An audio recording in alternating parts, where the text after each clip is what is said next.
Hello, everyone. So I just received the brand new Amazon Kindle Oasis 2017 7-inch version. I got the Wi-Fi model with 8 gigabytes because I think 32 gigabytes is overkill. I'm not going to be really using Audible for listening to books on an e-reader. That's why I have my iPhone. So I think it's just overkill. So I got 8 gigabytes, which is more than enough for what I need it for. Well, am I really going to need 32,000 books? Especially when I have the Amazon cloud. Anyways, you get the point. So upon opening it, I was amazed. Such a beautiful device, aesthetically speaking. Page turn buttons feel smooth. They click just perfect. It has a nice hefty feel to it without being heavy nor extremely too light. For the most part, an evenly lit screen, although I was kind of disappointed by the tone. It has kind of a pinkish hue to it with just a slight bit of shadow right here. I know it's kind of hard to tell in this lighting in the video.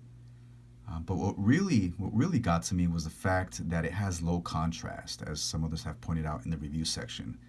The text isn't as dark as I'd like it to be. It's kind of washed out, kind of grayed out, so to speak. Just to give you an example, I have a Paperwhite right here. And they're saying that the Oasis has more LEDs, which technically is supposed to be brighter, correct? Well, according to actual usage, that's not true because check that out. You see what I'm talking about? Kind of like that beige pinkish hue to it. Look at the paper. Look how gorgeous that is. Jeez, that's beautiful. And we're talking about an $89 device versus a $250 device. You kidding me? Look at that. So what I'm talking about here is, for example, you go to the lighting and you'll check the levels. So for example, right here we have 16, and over here, guess what? We have 16 also. So I'm not lying. Look at that. The cheaper Paperwhite has a better evenly lit screen with a better contrast. The text is darker. It just pops out a little bit more.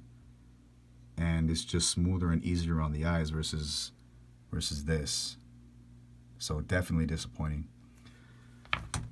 But like I said, aesthetically, it's beautiful. I think it's the best e-reader I've held to date.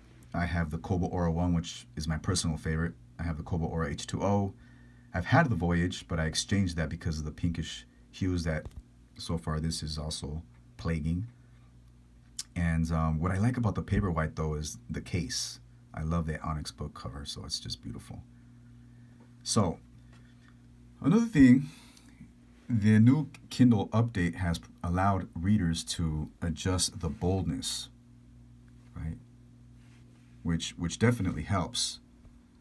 But the problem with this is that it kind of blurs it out, and it also makes the text a little bit bigger, and it stretches the text out. So for example, I already struggle with Amazon font sizes. I think they're terrible. I can only find one readable font which is kind of perfect for my taste, which is 4 from the left. Without the boldness, this is practically just right, as you can see down there, which leads to riches. And as soon as you adjust the boldness to it,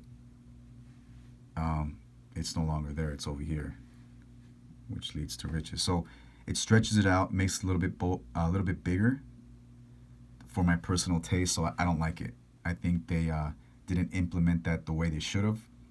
I think hopefully they'll come out with a better software update that fixes that issue because, like I said, what I dislike about the Amazon software is that the font sizes are either too big or too small. So for example, when we're going from 4 from the left, let's get rid of this boldness. It's just right for my taste. But if I wanted it just a little bit bigger and adjust it to 5, boom, it just goes huge. Like, what?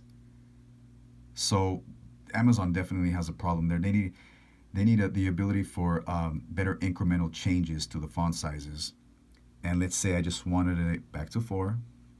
Right, so we're going back here, which is I think is good, or at least the best readable font that Amazon offers. But if I wanted it just a little bit smaller, one size down is like, bam, too small. Like, what's going on? So, no, not the business.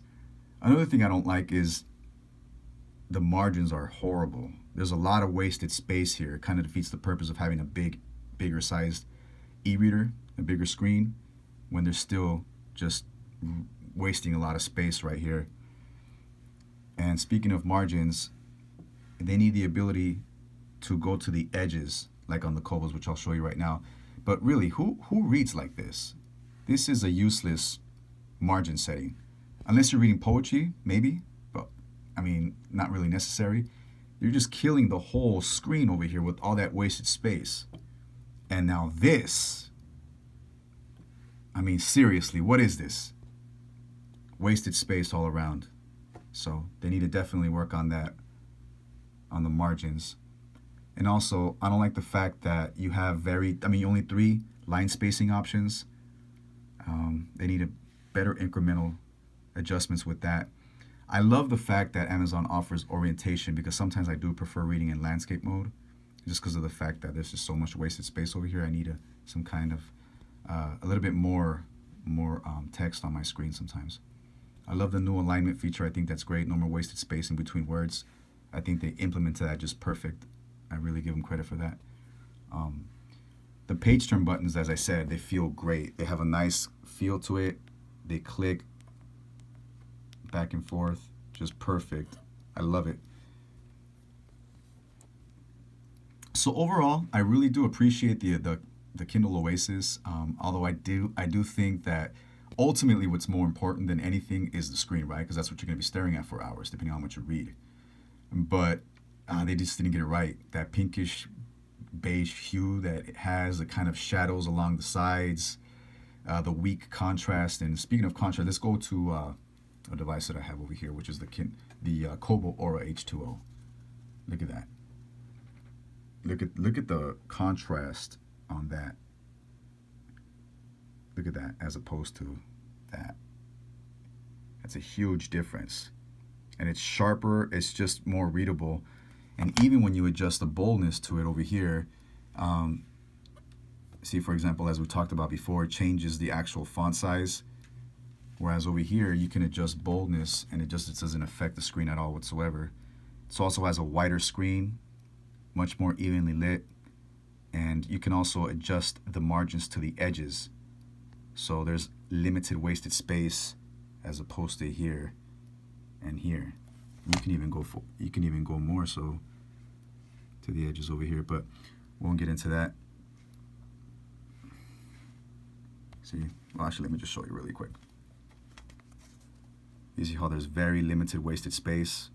That's what I'm talking about. Whereas this, you just, come on now. Anyways, just a quick overview. I know people are going to talk about Bluetooth, which is another interesting feature. Something that I personally will not use much because, like I said, I use my iPhone for Audible, which is a great feature.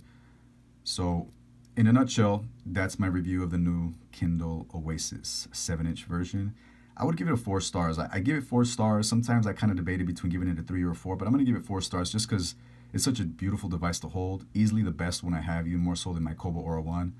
Although it's still not my favorite. I think the Kobo Aura 1 tops it definitely because it just has more settings, adjustments, has a better screen, better contrast, which definitely plague the new Oasis, which is why I'm giving it 4 stars instead of 5. Anyways, that's a wrap. Thank you for looking. Have a great day.